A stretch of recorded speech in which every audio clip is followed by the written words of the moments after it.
저 어렸을 때부터 눈이 되게 많이 나빴었거든요. 되게 많이 나빠서 안경이랑 렌즈를 되게 오래 꼈어요. 되게 오래 끼고 여러 번 말씀드렸지만 30대 초반에 라섹 수술을 했단 말이에요. 그래서 더 분한 것 같아요. 그렇게 하려고 자를 들려고 애를 썼는데 나이 드니까 그냥 안 보이더라고요. 안 보여서 흐린 날 안 보이고 어두운데 특히 안 보이고 밤에 핸드폰 하기 힘들어요. 안 보여 글씨가 너무 분해.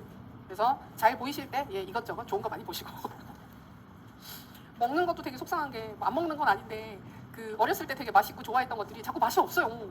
그때만큼 맛이 없어요. 그래서 맛있을 때 많이 드세요.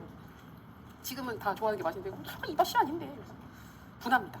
자, 우리 남은 행정 파트 보겠습니다. 139페이지 조직 갈등론입니다. 여기가 우리가 뭐를 마무리를 못했냐면 조직에 대한 부분들. 그래서 조직에는 어떤 종류의 조직들이 있는가 다양하게 이것저것 보고, 근데 그 대표적으로 학교 조직은 전문적 관료제로 많이 보지, 이원결합 체제로 보지. 이걸 보고 나서 조직 풍토에 대해서 헬핑과 크로프트 개방 폐쇄 풍토 보고, 조직 문화에 대해서 맥그리거 이론이라든지 아즈리스 이론이라든지 스타인호프와 오웬스라든지 등등을 확인하고 나서 이제 우리 조직 갈등론, 좀 조직 내에서 갈등은 늘 발생하고 있죠. 그리고 예전에 비해서 학교 조직은 되게 좀 평탄한 조직이고 갈등 요인이 그렇게 많지 않은 편의 조직이긴 했습니다. 근데 최근에는 그렇지가 않잖아요. 그래서 학생과 교사 사이의 갈등도 있을 것이고 학부모와 교사 사이의 갈등, 그리고 좀 더 우리가 학교 안에서 선생님들 간에도 갈등이 조금 더 빈번하게 발생할 수 있는 상황이기 때문에 관심 있게 보고 있는 사항입니다. 자, 그러면 첫 번째, 갈등의 개념, 원인은 무엇일까? 갈등 이해하시면 되겠죠. 행동 주체들 사이에 나타나는 대립적이거나 적대적인 상호작용을 뜻한다. 부정적인 행위를 하고 있습니다. 그리고 보통 갈등의 원인에 대해서도 객관식 때는 한 번씩 언급을 하기는 했는데요. 자, 의미 있는 것들 체크해 보겠습니다. 첫 번째, 목표가 서로 달라요. 그리고 누군가는 이기고 누군가는 져야 하는 상황. 근데 그게 공존할 수 없는 상황이 있어요. 그러면 갈등이 발생할 수밖에 없습니다. 약간 스포츠 경기 같은 걸 생각해 보면 여러 집단들이 서로 이기고 싶은데 승리한다라는 게 공존할 수 없잖아요. 누군가는 1등을 해야 되고 누군가는 1등을 하지 못하게 되는 상황. 이런 것들도 갈등이라고 볼 수가 있겠죠. 그 다음에 직무 설계상의 갈등 요인이 발생할 수도 있겠습니다. 그리고 의사 전달 과정의 장애, 이 부분은 학교 조직에서는 얘기를 하기가 괜찮습니다. 의사 전달의 장애 문제로 오해가 생겨 갈등이 유발될 수 있을 것이다. 마지막, 자원의 획득과 사용에 대한 경쟁이 있을 수도 있어요. 이건 실제로 선생님들 간에도 발생할 수 있는 부분인데, 우리가 수업 시간표 같은 거 짤 때 선호하는 시간이 있고 덜 선호하는 시간이 있다, 요일이 있고 그렇지 않은 요일이 있다. 그러면 모두 다 원하는 걸 하고 싶고 또 모두 다 좀 좋지 않은 시간을 피하고 싶은데, 그런 부분들에서 이제 갈등이 발생할 수 있는 거겠죠. 그래서 그런 정도가 있구나 이해해 주시길 바라고요. 다음 페이지를 보시면 갈등의 순기능과 역기능 나옵니다. 행정은 이상하게 순기능, 역기능을 좋아합니다. 그래서 여기에 나오는 사항들은 마음에 드시는 거 2개 정도, 특히 순기능 쪽으로. 우리 갈등은 그저 나쁘다고 생각을 많이 하는 경향이 있어서 순기능 체크하겠습니다. 첫 번째, 다양한 견해들이 부딪혀서 월등히 높은 질의 아이디어가 나올 수도 있다. 체크.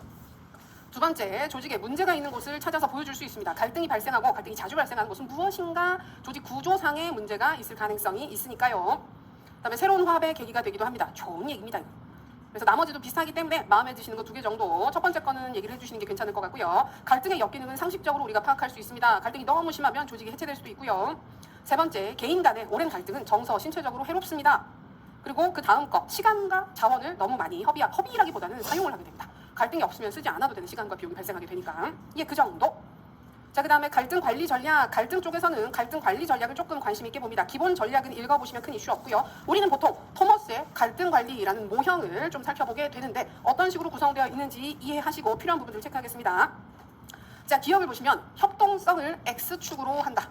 그리고 독단성을 Y축으로 한다. 그래서 가로가 협동이고요. 세로가 독단이 됩니다. 이 개념을 잘 이해해 두셔야 되는데, 협동성은 진짜 협동적이고 독단적인 이 개념이 아니라, 협동성이라고 하는 것은 상대 이익에 관심이 있는가 없는가를 뜻해요. 여기 박스 안에 보면 나와 있죠. 상대편의 관심과 이익을 만족시켜 주느냐.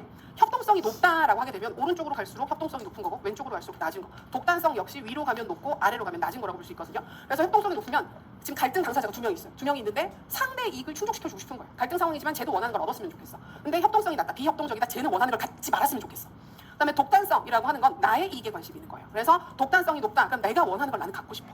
독단성이 낮으면 나 원하는 거 안 가져도 돼. 크게 상관없어. 나는 원하는 거 필요 없어. 라고 생각하는 게 비독단적인 겁니다. 그러면 상식적으로 보게 되면 4가지가 나오겠죠. 4가지가 나와서 수능, 협력, 경쟁, 회피라는 구조가 나오게 됩니다. 근데 여기는 특이하게 중간 정도를 추구하는 타협이라는 유형의 의사결정 방식, 갈등 관리 방식이 존재하게 됩니다. 이 중에서 우리는 실제로 중요하게 보는 건 이 2가지입니다. 협력과 타협은 실제로 많이 벌어지는 일이기 때문에, 그리고 협력은 보통 이상적이라고 생각하고 추구하는 접근이기 때문에, 나머지도 상식적으로 이해할 수 있는 부분들이기 때문에 그 정도 수준에서 봐주시면 될 것 같아요. 자, 여기 보시면 경쟁형 나오는데 이건 내가 원하는 것만 없는 거예요. 내가 원하는 것만. 상대는 관심이 없어요.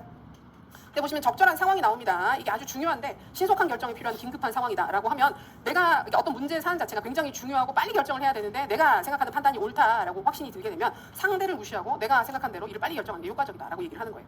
수능은 반대죠. 경쟁과 정반대라서 협동성이 높고 독단성이 낮아요. 상대가 원하는 대로 무조건 해주겠다는 거예요. 그럼 어떤 상황일 때? 내가 틀렸을 때. 갈등이 발생했는데 가만히 보니까 진짜 내가 틀렸어. 내가 우기면 안 좋은 일이 생길 것 같지만 그래 너 원하는 대로 하자. 자, 그 다음에 타협형 관심 있습니다. 다수의 이익을 우선하기 위해서 양측이자 키워드 상호 교환과 희생을 통해 부분적 만족을 취한다. 그러니까 우리가 보통 하는 거 서로 양보해서 조금씩 원하는 걸 얻고 조금씩 원하는 걸 상대한테 주자라고 하는 게 타협형이 되겠습니다. 보통 이렇게 많이 하죠. 근데 문제는 뭐냐면 앙금이 남아요. 내가 얻은 것보다는 내가 손해본 부분을 보통 많이 생각을 하기 때문에 앙금이 남는 게 타협형의 약간 단점이라고 볼 수 있겠습니다. 자, 적절한 상황 체크해두겠습니다. 아주 복잡한 문제, 이걸 근본적으로 해결하는 게 아니라 일시적인 해결책을 찾아야 하는 상황이라고 하면 일시적으로 타협을 할 수 있습니다. 그리고 상대방의 주장이 서로의 주장이 완전히 너무너무 팽팽하게 대립되고 있는 경우예요. 그래서 서로 대치될 때. 그리고 목표 달성을 했을 때, 그러니까 원하는 두 가지 부분들을 다 추구했을 때 부산물로 나타나게 된 부작용이 더 크다 그러면 굳이 그 양쪽 해결하기보다는 잠깐 절충해서 타협하고 끝내는 게 더 나을 수도 있겠죠. 그래서 적절한 상황 두 가지 정도는 기억해 두겠습니다. 자, 가장 이상적인 협력형, 양쪽 모두 만족하는 갈등 해소책을 적극적으로 찾습니다. 최선의 방법입니다. 근데 문제가 뭘 것 같아요? 어렵고 시간이 조금 오래 걸릴 수 있어요. 사안에 따라 다르겠지만 양쪽 모두를 만족시킨다는 게 사실 되게 어려운 방법이죠. 그래서 어떤 경우에 적합하냐 중요합니다. 체크. 합의와 헌신이 필요한 경우. 그러니까 모두가 열심히 일하지 않으면 결과가 의미 없는 상황이 된다고 하면 시간이나 비용이 많이 들더라도 합의에 이르러야 할 것입니다. 그리고 양쪽의 관심사가 모두 중요해서 통합적인 해결책만 수용될 수 있는 중요한 문제다. 라면 서로가 양보를 해도 안 되는 거예요. 양보를 해도 만족이 안 되는 상황이라서 어떻게든 합의에 이르게끔 노력을 해야 하겠습니다. 그다음에 감정 이슈일 때, 그다음에 목표가 학습하는 것이다라고 하는데 이거는 갈등 해결 관리 방법을 학습하는 게 목표라고 한다면 시간이 오래 걸리더라도 협력형을 통해서 서로의 갈등을 조율하는 활동들을 또는 서로가 원하는 걸 다 얻는 방법을 습득을 해야 할 것입니다. 자, 회피형, 나의 이익과 상대의 이익에 관심이 다 없는 거죠. 어떻게든 상관없다라고 생각하는 거예요. 누가 뭐 원하는 걸 얻든 말든 나도 아무 관심이 없어. 이거는 사소한 문제일 때, 아무것도 아닌 문제일 때, 별거 아닌 일로 갈등이 발생하게 되면 그건 그냥 아무렇게나 해라고 하는 게 오히려 더 효과적일 수 있다는 것입니다. 그래서 자, 여기에서 요 이론에서 쌤들이 기억해 두셔야 하는 거, 협동성이라는 키워드 뜻하는 바가 무엇이냐, 독단성이라는 키워드 뜻하는 바가 무엇이냐, 그리고 우리가 관심 있게 봐야 하는 것은 절충하는 타협과 모두가 원하는 것을 얻게 되는 협력형입니다.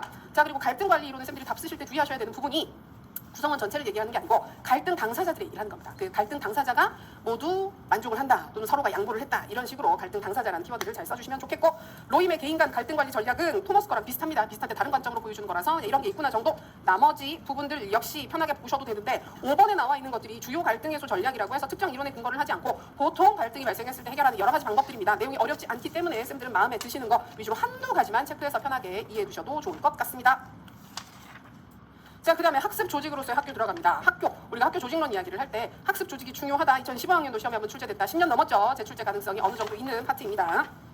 자, 학습 조직은 개념과 그 안에 포함되어 있는 실천 원리가 중요합니다. 자, 개념 이야기하겠습니다. 학교 내외적으로 교사들이 정보를 공유한다. 그리고 협력적인 학습 활동을 전개해서 지속적으로 새로운 지식을 창출해서 환경 변화에 적응해 나가는 조직을 뜻합니다. 그래서 학교라는 조직 자체가 학생들은 뭔가를 배우고 있잖아요. 학생들은 항상 왜냐면 배우러 오는 곳이니까. 근데 조직 구성원들인 교사 역시 필요에 따라서 자기들끼리 누가 시켜서가 아니라 자율적으로 함께 학습을 하면서 계속해서 성장해 나가고 있는 조직을 학습 조직이라고 부릅니다. 최근 풍토에서 교사들의 전문성 향상, 근데 그걸 누가 시켜서 하는 게 아니라 자발적으로 하는 것들을 되게 좋아하고 있잖아요. 그런 맥락에서 중요하게 취급되는 부분입니다. 자, 다음 페이지 보시면 학습 조직의 원리. 자, 명칭, 개념 다 중요한 파트입니다. 개인적 숙련. 자, 체크. 개인이 추구하는 지식, 기술, 태도를 형성하기 위해서 개인적 역량을 지속적으로 넓혀가고 심화시켜 나가는 행위다. 그래서 이건 무슨 말이냐면 혼자 열심히 공부하는 거예요. 개인적 숙련. 내가 전문성 신장을 위해서 개인적으로 노력하는 거예요. 자, 정신 모델 답쓰기 어렵습니다. 명칭은 기억해 두시고 개념 이해는 해두시되 특별한 조건 없이 학습 조직의 원리를 써라. 그러면 저는 정신 모델과 공유 비전과 시스템 사고는 피하시고 개인적 숙련과 팀 학습이 아주 심플하게 쓸 수 있는 답이 되기는 합니다. 근데 조건이 있어서 이 두 개 제외하고 딴 거 쓰세요. 그럼 어쩔 수 없이 써야 되는 거겠죠. 자, 정신 모델이 제일 쓰기 불편합니다. 주변에서 발생하는 현상을 이해하는 인식의 체계를 뜻한다. 세계관에 가깝습니다. 세계관. 세상을 바라보는 관점. 그러니까 이게 어느 정도는 이 조직에 있는 사람들한테 비슷한 것들이 형성되어 있어야 한다는 거예요. 자, 공유 비전 비슷하게 보실 수 있는데 공유 비전은 조직에 나아가야 할 방향에 대한 비전을 모두 다 같이 가지고 있어야 된다는 겁니다. 조직의 목표를 내가 잘 모르고 내가 생각하는 이 조직의 가치를 서로 공유하지 않고 있으면 각자 다른 방향으로 학습을 하고 발전을 하려고 노력을 할 수 있어서 의미가 없어진다. 그래서 조직의 발전 방향에 대해서 서로 공감하고 이야기를 나누고 공유하는 시간이 필요하다. 자, 팀 학습 쓰기 좋습니다. 개인적 숙련이랑 반대죠. 혼자 공부하는 게 아니라 같이 협력적으로 팀을 이루어서 학습. 시스템 사고. 시스템 사고는 우리 체제적 접근이라는 말을 공부할 때 봤던 바로 그 개념입니다.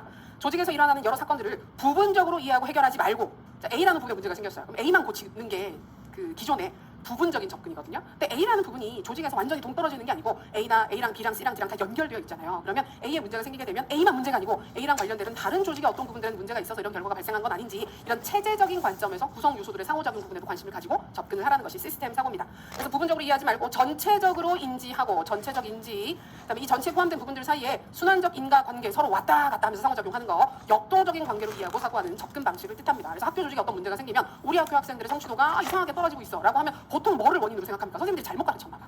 우리가 교수 방법을 바꾸자 라고 생각할 수 있는데 그것만으로는 해결이 안 되기 때문에 성취도가 떨어지는데 영향을 미치는 부분들을 살펴보게 되면 선생님이 가르치는 방식에도 문제가 있지만 학습자 동기에도 영향을 미칠 것이고 혹시 교실 시설이 너무 공부하는데 좋지 못한 환경인지 급식이 학생들의 학습을 방해하는 어떤 요소가 있는지 가정 내에서 방해하는 요소가 있는지 환경적인 부분에 문제는 없는지 이런 부분들을 총체적으로 살펴보라고 하는 것이 시스템 사고가 되겠습니다. 5가지 명칭 모두 기억해 두시되 개인적으로 답쓰기 편한 건 개인적 숙련과 팀 학습, 공유 비전 정도까지가 짧게 답을 쓰기가 괜찮습니다. 그래서 그거 우선적으로 체크해 두시고 나머지는 이해해 두시면 되겠다.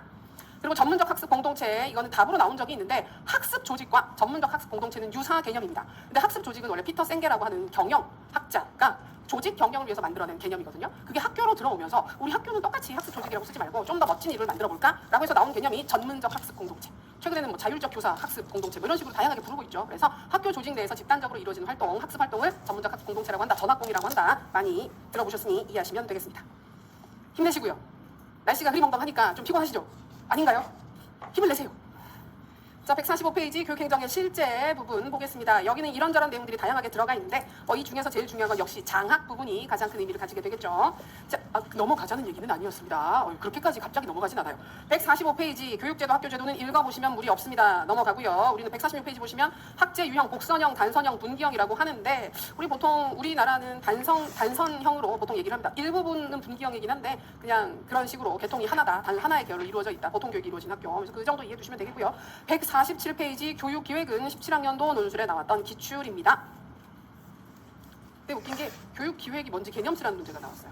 미리 계획하는 거예요 라고 쓰면 답이 되는 거였는데 쌤들이 되게 겁내면서 답을 잘 못 쓰셨던 부분입니다. 자, 개념 이해하겠습니다. 1번 미래교육활동에 대비해서 목표 달성을 위한 효과적인 수단과 방법을 제시하여 정책 결정의 효율성과 안정성을 보장해주는 지적이고 합리적인 과정이다. 우리가 목표가 있잖아요. 조직이 달성해야 되는 목표가 있을 때 그 목표 달성을 위해서 뭘 어떻게 해야 되는지에 대해서 미리 준비하는 것이 기획이고 그것이 학교 영역으로 들어오게 되면 교육기획 또는 교육계획이라고도 부릅니다. 플래닝하는 것이기 때문에 기획, 계획, 개념 이해해 두시면 되고 성격 부분 읽어보시면 무리 없고요. 교육기획의 원리라고 해서 되게 뭐가 좋은 게 많기는 한데 우리는 이전부터 봐왔던 그 흐름이 있습니다.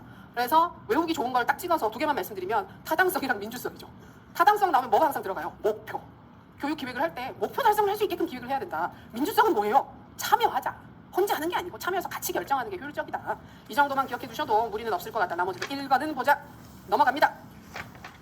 교육기획의 접근 방법. 자, 여러 가지. 그러니까 이건 무슨 말이냐면 교육기획을 어떻게 해야 될까요? 어떤 방식으로 미리 계획을 해야 될까요?에 대한 얘기라서 객관식에 조금 더 특화된 영역이긴 합니다. 우리가 고교학점제 이야기를 할 때는 조금 더 의미를 높게 보긴 하는데 고교학점제가 요즘 풀이 죽어 있잖아요. 풀이 죽어 있는 상태이기 때문에 그럴 때 또 낼 수도 있지만 여기는 개념 중심으로 받으시면 됩니다. 사회 수요적 접근자 명칭 개념 체크. 교육에 대한 개인적이고 사회적인 수요를 기초로 계획을 수립한다. 요거 그대로 기억해 두겠습니다. 교육에 대한 수요입니다. 개인적 수요는 국민들이, 그러니까 국민들 개개인이 얼마나 어떤 교육을 원하는가.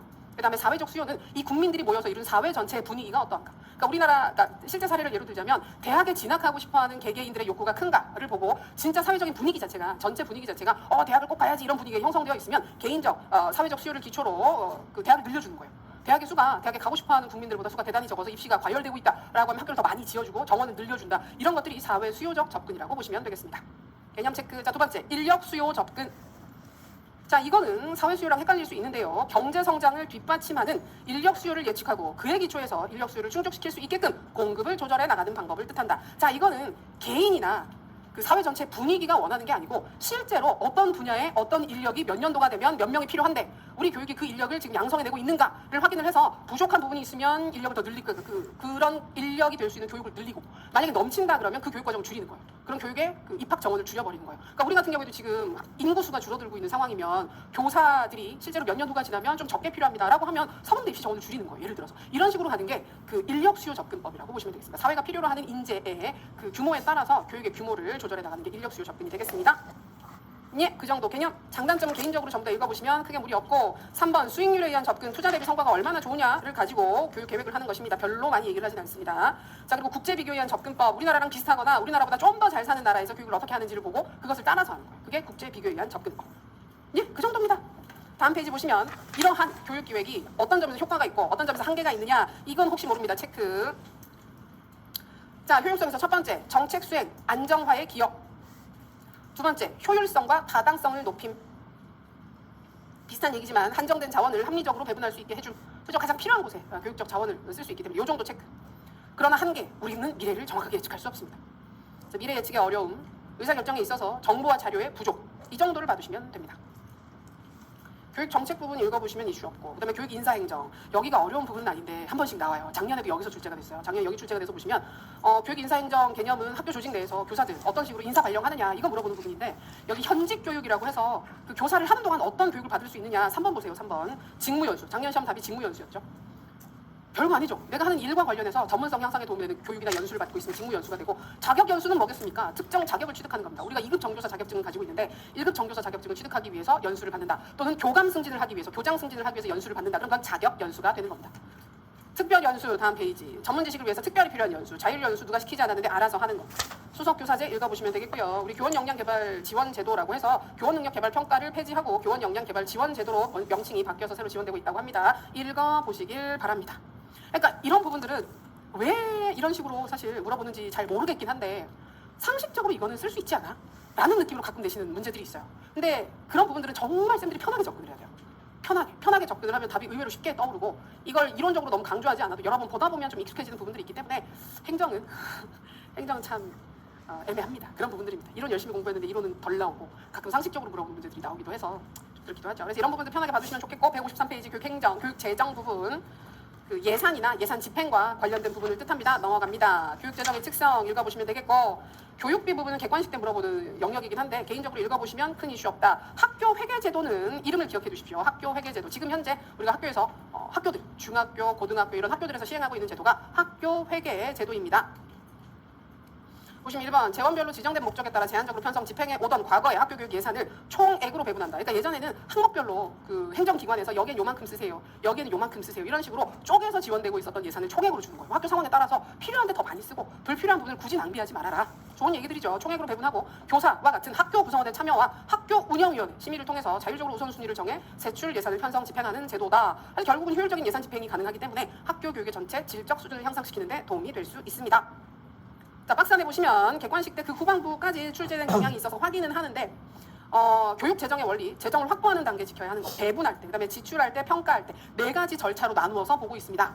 근데 그 예전에도 물어봤던 부분들을 보게 되면 충족성이라든지 배분을 할 때 효율성, 공정성, 뭐 효과성 이 정도 얘기하고 지출 쪽을 사실 조금 덜 얘기하는 경향이 있어요. 그래서 요거는 후반부에 가면 다 암기를 하시긴 하셔야 돼요. 혹시 모르기 때문에 우리 문제 스타일을 보게 되면 낼 수도 있어서 보긴 하는데 내용적으로 이상한 부분은 아니에요. 그래서 읽으면 다 납득이 되는 사항들. 자, 재정 확보할 때 충족성 필요한 만큼 충분히 확보해야 합니다. 부족하면 안 된다. 당연한 얘기입니다. 자구성의 원리. 근데 추가적으로 필요한 게 있으면 자체적으로 알아서 벌라는 거예요. 근데 이것까지는 우리가 그렇게 많이 하고 있지는 않지만 일단 충족성은 좀 강조를 하는 경향이 있다. 재정을 배분할 때 효율성, 최소의 투입과 재정으로 최대의 효과를 얻었으면 좋겠다. 당연한 얘기. 공정성을 한 번씩 언급을 하는데, 재정의 규모나 배분을 할 때 차이가 나는 것은 정당하다. 어떤 기준에 따라서. 그러니까 모든 항목을 똑같이 배분하는 게 중요한 게 아니고, 그게 공정한 게 아니고, 더 많이 필요한 부분이 있으면 더 많이 배분을 하는 거고, 적게 필요한 부분이 있으면 적게 배분을 해야 된다. 이게 의외로 공정성이라는 개념입니다. 기본 개념 잘 체크. 지출할 때 자율적으로 하고 적정하게 해라. 당연한 얘기고, 효과성, 투입된 재원이 교육의 질적 향상을 가져와야 한다. 책무성, 근데 추가적으로 뭔가가 더 투입되었다면 그만큼 결과가 반드시 있어야 한다. 당연한 얘기들이죠. 그래서 상식적인 부분이기 때문에 자세히 설명을 한다기보다는 결국은 외우겠지. 지금은 이런 것들이 있다 정도 봐두면 좋겠다. 그 맥락에서 교육 예산 제도를 보게 됩니다. 여기가 애매한 파트 중에 하나입니다. 일반적으로 교육 행정 그 강론서들을 봤을 때, 우리가 대학이나 대학원에서 수업하는 행정 강론서들을 봤을 때 이 영역 자체가 아예 빠져있는 책들도 꽤 있습니다. 근데 객관식 때는 좀 물어봤어요. 근데 자주 나오는 영역이 좀 눈에 띄게 정해져 있는 부분입니다. 그래서 나머지는 개념 중심으로 봐두시고, 좀 눈에 띄게 자주 보이는 항목은 조금 더 세세하게 봐두시면 되는 부분이 여기입니다. 156페이지부터 그림으로, 표로 정리가 되어 있습니다. 첫 번째, 품목별 예산제도 개념 중심 확인해 두시면 되겠습니다. 이것은 객관식 때는 다 물어봤어요. 자, 지출의 구체적 항목을 기준으로 예산이 편성되고 운영되는 제도다. 항목 하나하나. 그래서 품목이라는 게 아이템을 번역한 겁니다. 그래서 돈을 어떤 항목에 썼는지 학교에서 어떤 예산을 집행을 할 때 계획을 세울 때 지우개 얼마, 뭐 분필 얼마 이런 식으로 항목당 하나하나 다 쓰는 게 품목별 예산제도가 되겠습니다. 자, 성과주의 예산제도 개념 이해하시면 되겠습니다. 예산 과목을 사업계획별, 사업이라는 키워드가 성과주의 예산의 키워드입니다. 사업별로, 활동별로 분류한 다음에 세부 사업별로 단위 원가의 업무량을 곱해서 예산액을 표시하고 그것을 확인한다라고 해서 학교에서 예산을 편성한다고 했을 때 성과주의적으로 접근을 하면 우리 학교가 내년도 목표가 이런저런 것들이 여러 가지가 있는데 그 중에서 학생들의 성취도 향상, 이 큰 목표다. 그러면 그 성취도 향상을 위한 구체적인 사업이나 세부 활동을 확인을 하는 거예요. 그래서 우리는 어떤 사업을 할까? 보충 수업 시간을 좀 늘려볼까? 그래서 보충 수업을 추가로 실시한다라는 사업을 하나 만드는 거예요. 그러면 그 사업에 대해서 돈이 얼마가 들어갔고 그 사업의 효과가 어떻게 나타나는지를 확인하는 것이 이 성과주의 예산이라고 볼 수 있습니다. 자, 그 다음에 기획예산제도 여기부터는 슬슬 의미가 있는데 여기는 개념 중요합니다. 합리적인 조직 목표를 설정하고 이를 성취하기 위해서 계획과 행동 과정, 자원 배분을 계획적으로 수립해서 목표 달성을 효율적으로 하려는 제도다라고 해서 학교의 목표, 내년도 목표를 정했으면 그 목표에 맞춰서 예산을 연계해서 함께 편성하자라고 하는 게 기획예산제도 또는 계획예산제도가 됩니다. 기획예산제도 명칭 개념 정확하게 체크.